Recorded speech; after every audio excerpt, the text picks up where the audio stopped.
JPSC अभ्यर्थियों द्वारा oxygen park में प्रेस वार्ता का आयोजन किया गया। मौके पर छात्र नेता देवेंद्र नाथ महतो ने कहा कि वर्तमान एवं सरकार अपने घोषणा पत्र में हर साल जेपीएससी परीक्षा आयोजित कर उसी साल परीक्षा फल घोषणा करने का वादा किया था, लेकिन सरकार के 4 साल बीत जाने के बावजूद मात्र एक ही जेपीएससी संभव हुआ है। सरकार युवाओं को वादा करके धोखा दे रही है, जिससे युवाओं की आशा निराशा से डिप्रेशन में बदल गया।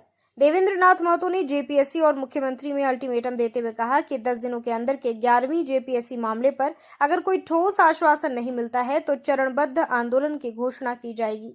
आज हम सभी छात्र यहाँ ये जेपीएससी के मुद्दे पर लेकर सभी एक जगह इकट्ठा हुए हैं। जैसे कि 1 साल से ऊपर हो गई पिछला जेपीएससी के लिए हुए और अभी तक सरकार ने कोई नोटिफिकेशन नहीं जारी किया, न ही कुछ सूचना है कि कब नोटिफिकेशन आएगा। इससे पूरी तरीके से सरकार सोई हुई है। तो यही बात है कि हम आज सरकार से रिक्वेस्ट भी करने आए हैं कि हम छात्र तैयारी कर रहे हैं। आज 3 साल से ऊपर हो गया, ग्रेजुएशन भी हम लोग को हो गया। ऐसे कई छात्र हैं हमारे जैसे जो तैयारी के लिए हैं और परीक्षा के इंतजार में बैठे हुए हैं। तो हम सरकार से चाहते हैं कि नोटिफिकेशन जारी करे या कुछ सूचना जारी करे, कब तक होगा। सरकार बहुत सारी सीट खाली है, कुछ में पूर्व में न्यूज़पेपर के माध्यम से जो आता है खबर, उससे पता चलता है कि 400-500 सीट आ रही है जेपीएससी में। अभी आ रहा है इस मंथ नवंबर से ही फरवरी से स्टार्ट है। छात्रों के बीच एक माहौल बना हुआ है कि इस मंथ आ रहा है, इस मंथ आ रहा है, इस मंथ आ रहा है। ये मंथ करते करते अभी जुलाई अगस्त आ गया।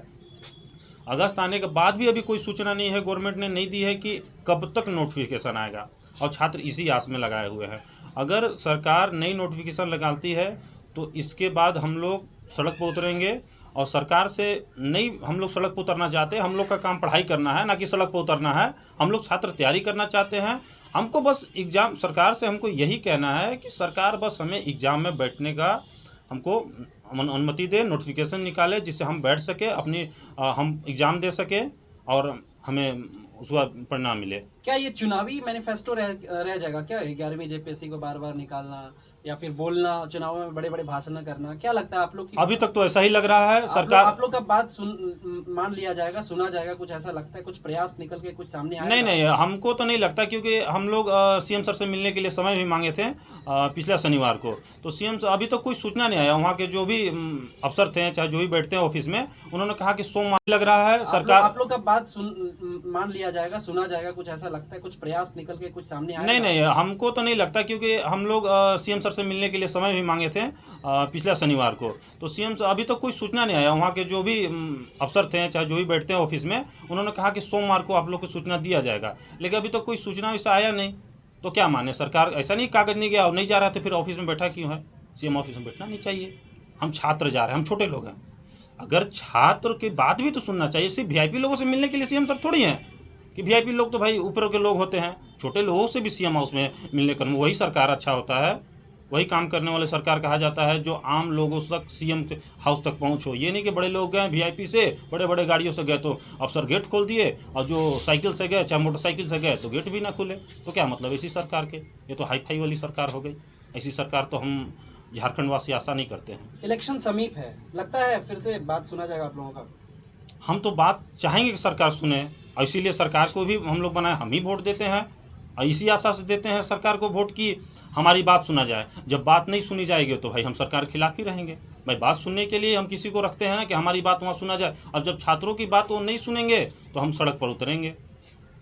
क्या कदम होगा आपका अगर यदि आपकी इस प्रेस कॉन्फ्रेंस के माध्यम से बात नहीं सुना जाए तो? उसके बाद देखिए, अगर सरकार ये देखेगी तो सुनेगी, तो सरकार से मेरा है कि अभी तो हम रिक्वेस्ट कर रहे हैं, हम रिक्वेस्ट भी करना चाहें। हमारा सड़क पर उतरना कोई उद्देश्य नहीं है, हम कोई नेता नहीं है कि सड़क पर उतरे, लेकिन हम चाहते हैं कि हमें सूचना 10 दिनों का अंदर सरकार सूचना दे कि हम नोटिफिकेशन कब तक जारी कर रहे हैं, और भी निश्चित सूचना। ये नहीं कि हम संतावना के लिए, संतावना आप दे लिए, आज बोले ना 1 साल से ज़्यादा, मतलब अभी भैया बताए 15 मंथ हो गया एग्ज़ाम लिए। इतना समय क्यों लगता है? आप देखिए छत्तीसगढ़ की बात कीजिए, बिहार देखिए एग्ज़ाम ले रहा है।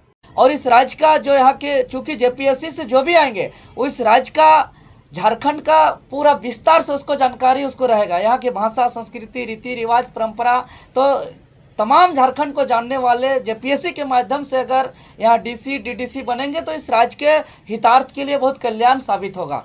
इसीलिए आज हम लोग मांग करते हैं कि तत्काल 11वीं जेपीएससी लाया जाए और अगर सरकार नहीं लाती है तो हम 1 सप्ताह का समय देते हैं। 1 सप्ताह के अंदर हम लोग लिखित रूप से आवेदन देंगे माननीय मुख्यमंत्री महोदय को, चूँकि सारा जो है कि मुख्यमंत्री के हाथ पे है। अभी कार्मिक विभाग के पास कोई आदेश नहीं गया है, इसलिए अभी सिर्फ और सिर्फ मुख्यमंत्री के निर्देश के बाद ही आगे कोई कार्रवाई हो सकता है। इसलिए माननीय मुख्यमंत्री महोदय को हम लोग आवेदन देंगे और 10 दिन का समय देंगे। अगर 10 दिन के अंतराल में अगर मुख्यमंत्री महोदय कैलेंडर जारी नहीं करते हैं, विज्ञापन को लेकर के कोई ठोस निर्णय नहीं लेते हैं, तो हम लोग निश्चित ही 1 सप्ताह के बाद हम लोग डिजिटली स्वरूप में आंदोलन करेंगे, ट्विटर अभियान चलाएंगे और ट्विटर अभियान चलाने के बाद हम लोग आगे निरंतर चरणबद्ध आंदोलन, जिस प्रकार हम लोग इससे पूर्व छात्र आंदोलन को हमेशा कोई जो ऐतिहासिक हम लोग ने जो सफल बनाया है, उसी तर्ज पर हम लोग आगे भी 11वीं जेपीएससी को लेकर के हम लोग वैकेंसी की मांग को लेकर के चरणबद्ध आंदोलन करेंगे। जैसा कि आपने कहा कि मुख्यमंत्री के मैनिफेस्टो में प्रत्येक साल जेपीएससी को आयोजित करना होता है, वो आपने वायदा किया था उन्होंने, लेकिन अभी तक 4.5 साल बीतने को चले इस सरकार के, लेकिन उसके बावजूद भी कदम नहीं उठाया जा रहा है। ये कहाँ तक मतलब छात्रों के हितार्थ में है क्या? नहीं, ये छात्र का हितार्थ में तो बिल्कुल नहीं है और दूसरी बात है कि राज्य के हितार्थ में भी नहीं है। एक तरफ छात्र आशा से निराशा में बदल गया है और वो निराशा डिप्रेशन में बदल रहा है। आज छात्र का हालात जा के देखिए, अभी मेरे साथ सब जेपीएससी अभ्यर्थी हैं, एक अभी हमारे जो है महिला अभ्यर्थी भी हैं। एक सबका एक बाध्यता होता है कि तैयारी सब